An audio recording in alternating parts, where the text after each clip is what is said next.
Bom dia, Paulinha Carvalho. Qual que é a hashtag do Morning de hoje? Bom dia, Paulo. Bom dia, ouvintes. Hoje a nossa hashtag vem em clima de homenagem ao Fernando Vanucci. A gente vai usar a hashtag Alô Você, que nos saudou tantas vezes, né, na televisão durante a trajetória do apresentador e comentarista esportivo que faleceu nessa terça-feira, vítima de uma parada cardíaca. Vamos conferir a matéria do Fernando Martins, que traz mais detalhes aí da história de vida do Fernando Vanucci. Conhecido pelo bordão Alô Você, o jornalista esportivo Fernando Vanucci morreu nesta terça-feira aos 69 anos em Barueri, na Grande São Paulo. Segundo Fernandinho Vanucci, filho do jornalista, ele passou mal em casa, em Alphaville, e foi levado para o pronto-socorro da cidade, onde morreu. O hospital informou que a causa da morte foi um infarto. Em 2001 e 2004, o jornalista passou por cirurgias no coração.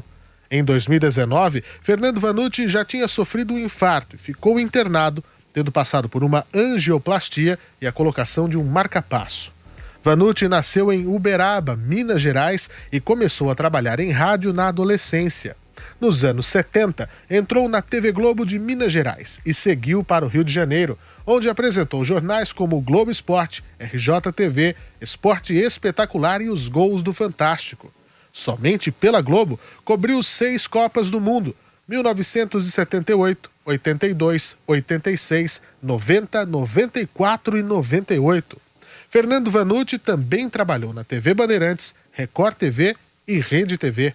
Desde 2014, era editor de esportes na Rede Brasil de televisão.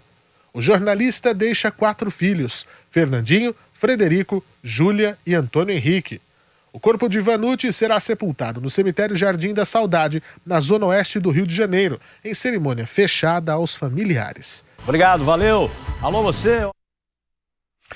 Tá aí nosso grande Fernando Vanucci. Joel, como eu disse no texto de abertura aqui do programa, muitas pessoas e parte da mídia também fazem questão sempre de destacar, né, acima de qualquer bom momento de triunfo, as gafes que são cometidas por figuras da televisão, figuras públicas de sucesso, enfim.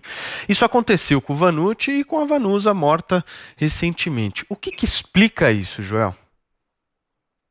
Olha, Paulo, no momento que acontece uma gafe, ela sempre gera interesse, as pessoas acham graça, as pessoas querem assistir. Existe um desejo meio mórbido do ser humano por ver outro ser humano numa situação constrangedora, ou errando feio, fracassando. Então as pessoas desejam isso, por isso o assunto, quando acontece, roda a imprensa, especialmente na internet também, as pessoas vão no YouTube, vão atrás de ver ver e rever a pessoa cometendo aquele erro. Tem até compilações de erros e gafes históricas aí, né? Se você procurar nas redes sociais, no YouTube, depois passa também, né? Eu acredito que a memória que tanto a Vanusa quanto alguém como o Fernando Vanucci deixam são muito maiores do que esses eventos aí.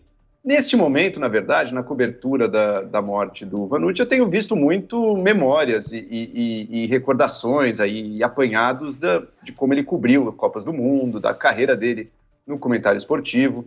Então, acho que neste momento, por exemplo, não está me sobressaindo a lembrança da gafe que ele cometeu lá em 2006, né? Faz tempo também, muito, muito tempo atrás, no momento que até eu lembro muito bem, na época as pessoas começaram a ter suspeitas, né, e fofocas de que não, estava bêbado, não sei o quê, e não era nada disso, né? Ele estava tomando um remédio ali para ansiedade, que às vezes altera realmente, deixa a pessoa meio baqueada, e acabou acontecendo aquilo no ar. Então nem as especulações maldosas eram verdadeiras. Mas neste momento, eu acho que está sobressaindo muito mais a carreira e o legado positivo o Vanucci deixa aí para o esporte nacional, do que esse pequeno momento infeliz de gafe aí, que sim, na época chamou a atenção de todo mundo e gerou muitos comentários. Adriles, filosoficamente, as pessoas preferem o desastre ou o sucesso? As duas coisas, a natureza humana envolve as duas coisas. Tem uma dimensão mais lúdica, mais bonitinha em relação à gafe, que é exatamente essa identificação em comum que a gente tem com um grande ídolo, ou com uma pessoa que a gente ama ou admira muito, que traz exatamente uma identificação. Essa é a identificação, por exemplo, que fez o sucesso de um Carlitos, de um Charles Chaplin, a pessoa que cai, a pessoa que se ergue, a pessoa que não tem medo de um tempo ridículo, ou seja, e essa falta de ridículo que traz essa graça e essa comunhão em estado de graça, não da desgraça alheia, mas da graça de se saber imperfeito, sobretudo reconhecer essa imperfeição num grande ídolo, é muito interessante, né? Isso traz um afeto. Agora, tem a dimensão também do mal, tem a questão do ressentimento. Até quando você se apaixona por alguém, você tem um componente de ressentimento. Fulano ou fulana não me merece, não me ama da maneira que eu a amo. Aí você cria um estado de ressentimento a ponto de odiar a pessoa. Por isso que amor e ódio é tão grande. E nesse nível de projeção de um grande astro, tem isso.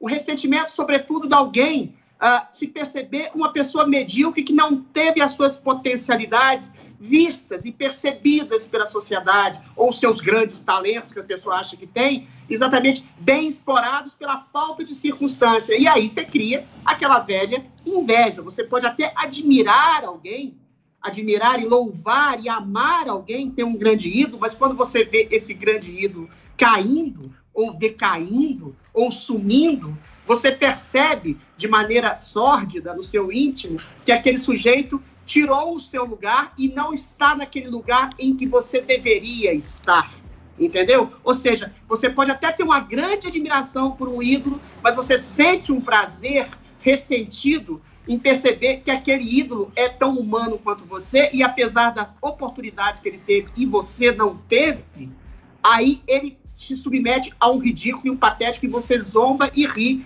em contraponto ao grande talento que ele é. Mas eu acho que isso, no Brasil, ainda é um pouco ainda mais subliminar, não é uma coisa tão óbvia. Agora, é um país subdesenvolvido, em que as oportunidades são poucas para poucos, ou seja, a meritocracia aqui é um conceito que tem 1001 problemas, e aí esse clima de ressentimento e inveja se projeta mais. No caso do Vanucci e da própria Vanusa, essas coisas são lembradas, mas acho que eu concordo com o Joel, elas são pontuais. Eu acho que o mérito e o talento deles, sobretudo quando eles vêm a falecer e sobretudo quando eles já têm um período de distância do grande sucesso que eles fizeram, em geral é lembrado com mais carinho, com mais afeto. Eu acho que lembrar da coisa ruim, da gafe, do patético, é válido. Enfim, é válido como história, mas eu acho que é uma coisa ainda em segundo plano no Brasil, ainda embora, volto a dizer, o ressentimento e a inveja, dado que é um país de poucas oportunidades, em que graças a essa inveja e esse ressentimento, ainda é muito grande. Você vê os Estados Unidos, que é um país de grande sucesso, a inveja e o ressentimento tem um grau muito menor. Eu acho que tem a ver com a situação cultural, socioeconômica do país também. Ok. O Zé, o nosso Marcelo de Carvalho me lembra aqui que o Vanucci também narrou aqui na Jovem Pan os desfiles, as escolas de samba do Rio de Janeiro. É bom a gente destacar isso aqui, né? Foi um grande cara, né, Zé? Né, ele criou aqui na Jovem Pan a figura do narrador de carnaval.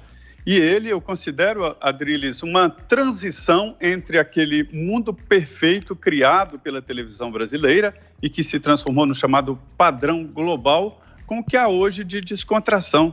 O Vanucci, eu me lembro, ele falava de um gol fácil demais, ele dizia, esse aí até eu faria, né? E em seguida levaram o Vanucci para um campo para ver se ele marcava os gols considerados fáceis por ele na narrativa do Fantástico. E ele não marcava os gols, mesmo fáceis, que ele dizia, esse aí até eu faria. Na verdade, é o seguinte, ele é a transição da comunicação do Brasil. Antes era aquele mundo mentiroso, e quando eu digo mentiroso, nem falo por mal, mas aquela plástica, o mundo da fita crepe, onde as roupas eram amarradas por trás, um cenário bonito, para o que há de comunicação hoje. Há uma inversão. Seria inimaginável, antigamente, pensar em alguém dentro de uma cozinha, tendo como pano de fundo uma geladeira e os armários prosaicos simplérrimos, né?